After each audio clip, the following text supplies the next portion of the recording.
హరి ఓం ప్రేక్షకులారా 2000 సంవత్సరంలో సూర్యాపేటలో నేను rank fixing EAMCET rank fixings మీద విత్ లాజిక్ అండ్ ఫ్యాక్ట్స్తో సహా నేను కంప్లైంట్ చంబాకి ఇచ్చాను. అప్పటికి చంబా అతడి గురించి అతడి ఇంకుడు గుంటల గురించి ఈనాడు ఇస్తున్న ప్రజెంటేషన్ చూసి అప్పటికి నేను పీవీకి నేను ఇచ్చిన కంప్లైంటు తదుపరి స్పయింగ్ని మర్చిపో అని పదే పదే నాకు చెప్పబడినందున మర్చిపోవడం సుఖంగా అనిపించి మర్చిపోయి నేను నా జాబు, మా సంసారం, మా పాప ఇలాగే బ్రతుకుతూ ఉన్న రోజులు. కాబట్టి నేను తర్వాత మళ్ళీ హెరాస్మెంట్ స్టార్ట్ అయితే ఒక రకంగా కొనసాగుతూ ఉన్నదే.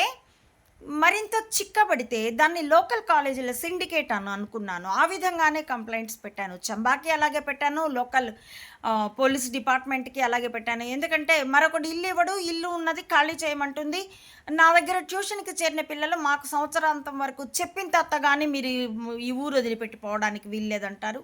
అన్ని రకాలుగాను ఆర్గనైజ్డ్ హెరాస్మెంట్ భరిస్తూ ఆయా కంప్లైంట్స్ నేను వరుసగా అటు కేంద్ర ప్రభుత్వానికి అంటే మన్మోహన్ సింగ్కి, ఇటువైపు మన్మోహన్ సింగ్ వచ్చే వరకును. అంతకుముందైతే వాజ్పేయి గారు ఉన్నప్పుడు నేను పెట్టలేదండి. 2004 తర్వాత నేను ఆ కంప్లైంట్లు స్టార్ట్ చేశాను, ఏది స్పయింగ్ గురించినవి.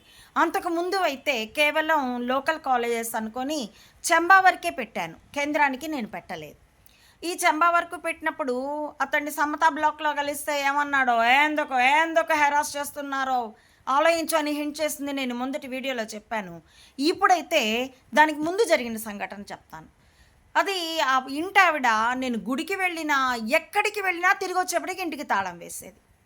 పోలీసుల చేత ఒక్కోసారి అర్ధరాత్రి అపరాత్రి కూడా పోలీసుల్ని హెల్ప్ అడగవలసి వచ్చేది. చివరికి ఆ పోలీసులు మేము మీ ఇంటికి తలుపులు తాళాలు తీయించడానికే ఉన్నామా, మీ ఇంటికి కాపలా కుక్కలమా అన్నారు.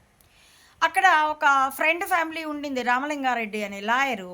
గతంలో ఇండస్ట్రియలిస్ట్గా ఉన్నప్పుడు నా ఫ్రెండ్ ద్వారా పరిచయమైన వాళ్ళు. ఇప్పుడు ఎందుకు వచ్చిన రోజులన్నీ నేను వాళ్ళని డీల్ చేయలేదు. అప్పుడు అతడు లాయర్ కదా వద్దుగా అని లోక్ అదాలత్లో కేసు పెట్టేందుకు అతడి హెల్ప్ తీసుకుంటే అతడి కొడుకు నన్ను అడగకుండానే వెళ్ళిపోయి వాళ్ళు ₹1,000 ఖాళీ చేసేస్తారని నా బదులు అతడు కమిట్ అయ్యి తాళం తీసుకొచ్చి నాకు ఇచ్చాడు. మళ్ళీ ఆవిడ తాళం వేసింది. ఈసారి పోలీస్ స్టేషన్లో బాగా గొడవైంది. రాత్రి 9 వరకు గొడవైంది.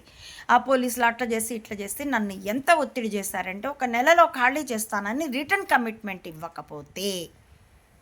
ఇవ్వాల్సిందే అని పట్టుబట్టారు. ఎందుకంటే నువ్వు చదువుకున్నావు, నీకు కంప్లైంట్లు పెట్టడం వచ్చు, ఆమెను ఇరికిస్తున్నావు అంటే ఎదురు నా మీదే ఇప్పుడు వైసీపీని బనాయిస్తున్నట్లు అన్నమాట.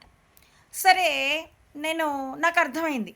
ఎందుకంటే 6ంటికి మొదలైనటువంటి ఇష్యూ 9 అయినా పూర్తవ్వలేదంటే unless I give the commitment I can't come out from this police station అని అర్థమైంది. నేను కమిట్మెంట్ ఇస్తే తప్ప నేను ఆ స్టేషన్లోంచి బయటకు కూడా రాలేను అని.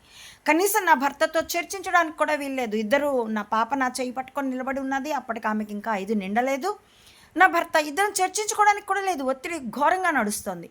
చివరికి నేను సరే ఇస్తాను కమిట్మెంట్, పేపర్ పెన్ ఇవ్వండి అని తీసుకుని due to the force of local CI and SI of Suryapeta police station, I am giving this undertaking that I can vacate this house, the rental house of the owner, Mrs. Bhagyalakshmi, within 1 month. Thanking you అంటూ commitment రాసి ఇచ్చాను. వాళ్ళు ఆ పై వాక్యం చదువుకోలేదు.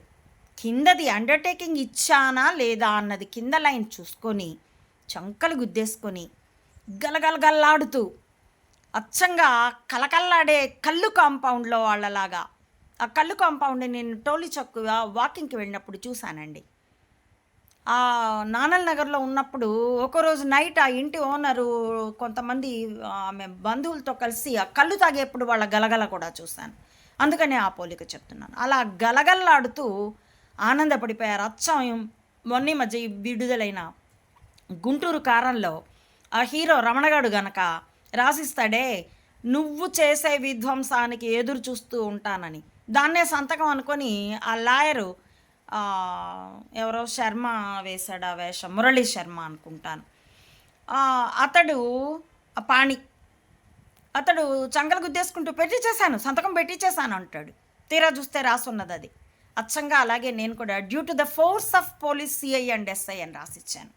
వాళ్ళు చూసుకుండే లోపలే ముందు ఇంటికి తాళం తీశాడు ఒక సిఐ, అదే ఒక కానిస్టేబుల్ వచ్చి.